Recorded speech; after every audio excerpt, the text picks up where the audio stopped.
Bienvenue dans le MAG de l'Acheteur, le magazine des matières premières et des denrées alimentaires, une émission à retrouver sur TV Finance un vendredi sur deux. On reviendra au cours de cette émission lors de notre tour de France dans le département d'Ardèche. Quelle production et quelle spécificité pour ce département? C'est le président de la Chambre d'agriculture qui répondra à nos questions. Et puis il y aura aussi les valeurs du moment à suivre sur les marchés financiers. Mais on regarde avant ça quelques actualités liées aux matières premières alimentaires. Et d'abord pour le soja. La campagne 2021-2022 sera celle de tous les records. Le soja représente la principale culture oléagineuse dans le monde en termes de superficie plantée. Dans son dernier rapport datant du 29 avril, le Conseil international des céréales indique que la dite campagne qui démarrera en octobre prochain sera l'une des plus prolifiques pour la filière avec une augmentation de 6% des cultures. Cette performance sera portée par les deux principaux fournisseurs qui sont le Brésil et les États-Unis, et l'essentiel de la dynamique de consommation est quant à elle portée par la Chine qui représente 60% du commerce mondial de soja, et les prix de soja devraient en profiter pour monter. Et le partage des recettes du chocolat pose problème en Afrique. À certains pays plus précisément, l'industrie mondiale du chocolat représente plus de 150 milliards de dollars.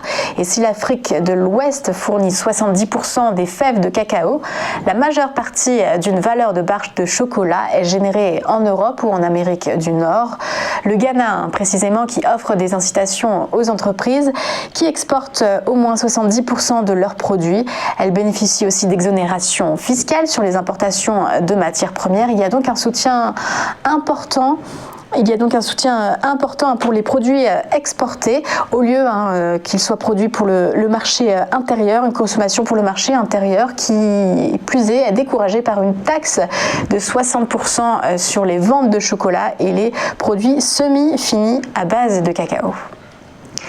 Et la superficie consacrée aux pastèques en Espagne, dans la région de Castille, pourrait largement augmenter d'un quart cette saison, selon les estimations d'une organisation interprofessionnelle. Cette augmentation inquiète le président de l'entité parce que la production de la région dépasserait largement celle des 5 dernières saisons, passant de 190 000 à 230 000 tonnes. L'interprofession a recommandé aux producteurs d'être prudents, de planifier leur production en suivant un calendrier, surtout de réajuster les surfaces de culture de pastèques, l'objectif étant de ne pas se retrouver avec un surplus de production invendue.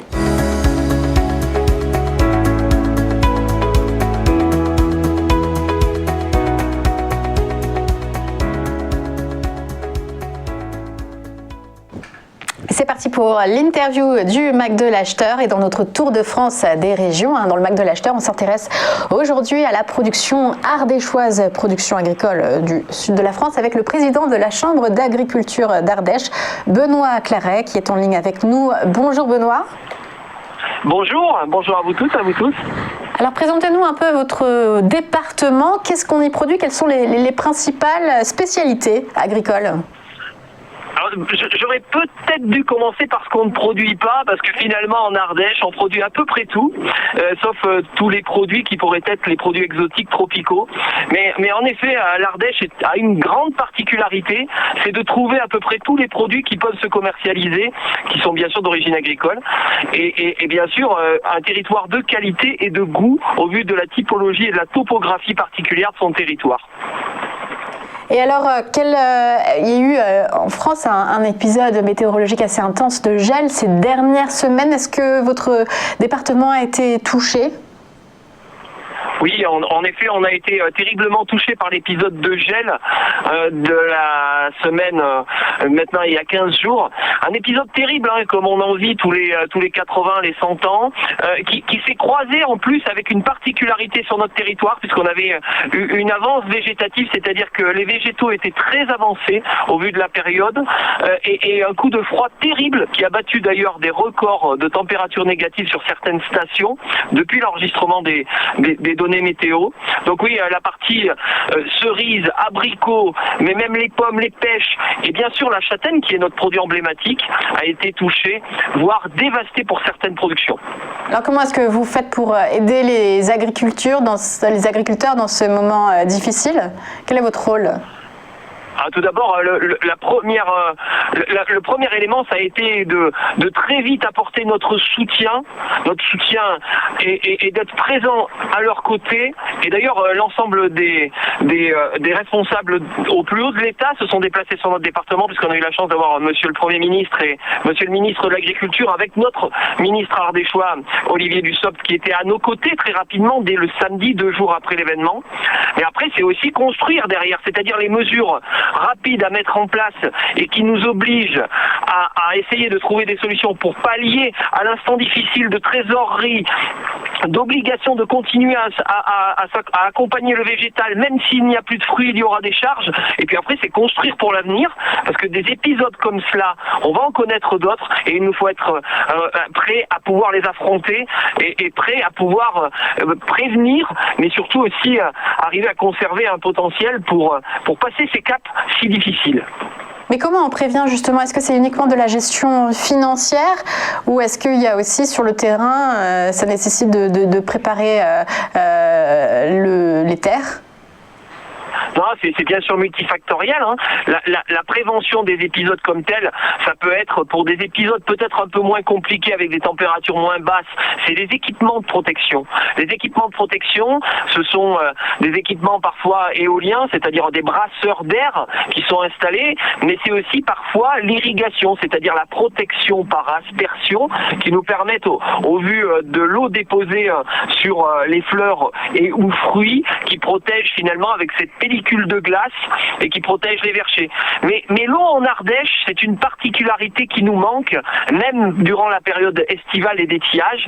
Et donc c'est vrai que d'avoir des protections antigel à base, ou tout du moins composées par aspersion, par protection par l'eau, est une grande difficulté. L'enjeu majeur de l'eau, non pas seulement pour l'agriculture, mais pour tous nos territoires, en particulier également pour le tourisme. C'est une terre de tourisme et d'accueil, l'Ardèche.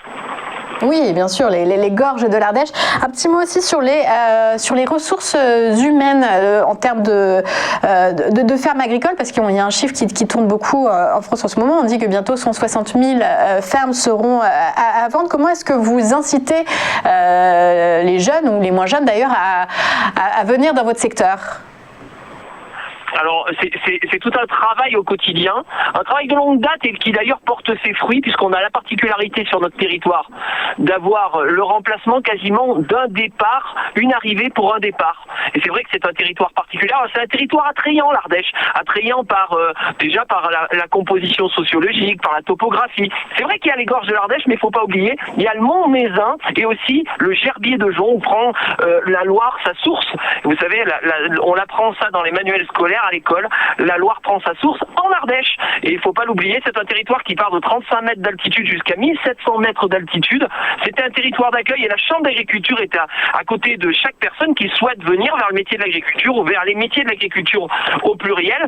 Donc oui, c'est une terre d'accueil et d'ailleurs c'est notre ambition d'accueillir le plus grand nombre de personnes pour venir à nos côtés, trouver une ambition économique, sociale et environnementale, puisque notre métier c'est avant tout de la passion, mais c'est aussi un métier stratégique, puisque on a quand même pour garantir de produire de l'alimentation saine et sanitairement sécure pour l'ensemble des personnes sur notre territoire.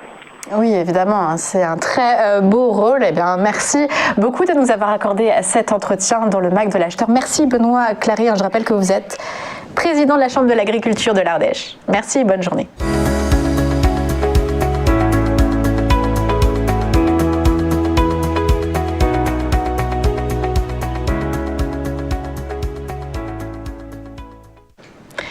Et on s'intéresse aux matières premières agricoles sous l'angle des marchés financiers avec notre senior analyste chez Day by Day, Mathieu Driol. Bonjour Mathieu.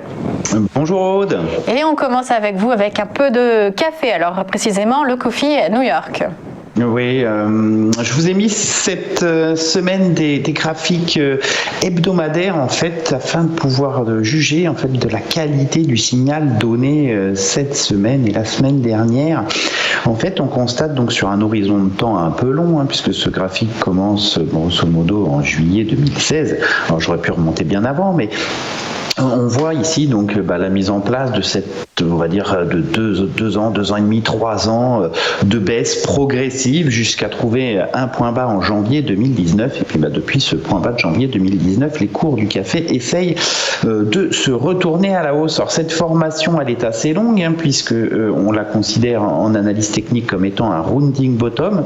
Cela veut dire que 2 creux et sommets descendants, on bascule progressivement sur des creux et sommets ascendants, et le franchissement cette semaine de la résistance majeure à 143,75 qui avait déjà bloqué les cours, vous voyez, fin d'année 2019. C'était aussi un obstacle en juillet 2017. Eh bien, le franchissement de ce niveau confirme le retournement progressif de la tendance sur le Coffee New York. La cible de ce retournement, c'est tout simplement les sommets, les points de départ, donc aux alentours des 180. On a donc un potentiel d'accélération encore très net. On avait vu lors de la dernière émission sur le Robusta, c'était sensiblement la même chose. Il a donné aussi un signe de force à moyen terme. On est donc sur quelque chose de plus global, que ce soit sur toutes les matières premières et particulièrement sur le café qui était encore un peu en retard, qui est une des seules matières premières à ne pas avoir donné de signal haussier de retournement de moyen terme. Eh bien, c'est maintenant fait. On a donc un potentiel de hausse encore important pour les semaines à venir. Et on continue avec le blé. Oui, le blé qui est par exemple aussi une autre configuration, là aussi en formation arrondie. On voit donc la dynamique baissière entamée donc en janvier 2013 et puis cette longue phase de baisse jusqu'en janvier, on va dire, jusqu'à l'été 2016. Et là aussi, un premier rounding bottom avait été validé lorsqu'on avait franchi 593,25. Vous voyez la résistance de juillet 2018 et puis de janvier 2020, belle accélération haussière, on revient chercher ce niveau, on fait une polarité, on génère donc une succession de creux et de sommets ascendants et on voit ici la moyenne mobile à 200 périodes qui elle aussi se retourne à la hausse. C'est un mouvement haussier donc en pleine accélération, on vient de franchir un sommet à 744 avec depuis 3 semaines une succession d'accélérations haussières très très nettes.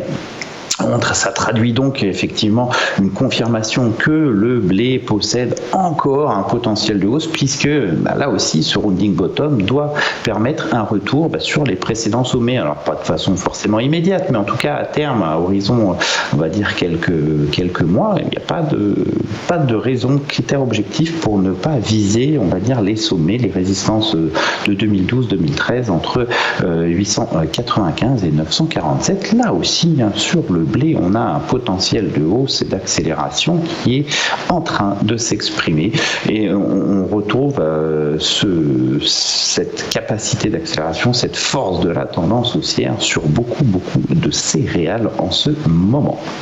Oui, une hausse des prix, c'est vrai, assez généralisée. Merci beaucoup Mathieu Driol d'avoir été avec nous. C'est aussi la fin de ce MAG de l'acheteur. Rendez-vous dans 2 semaines pour un prochain numéro. En attendant, tout de suite, le JT de Vue d'ailleurs.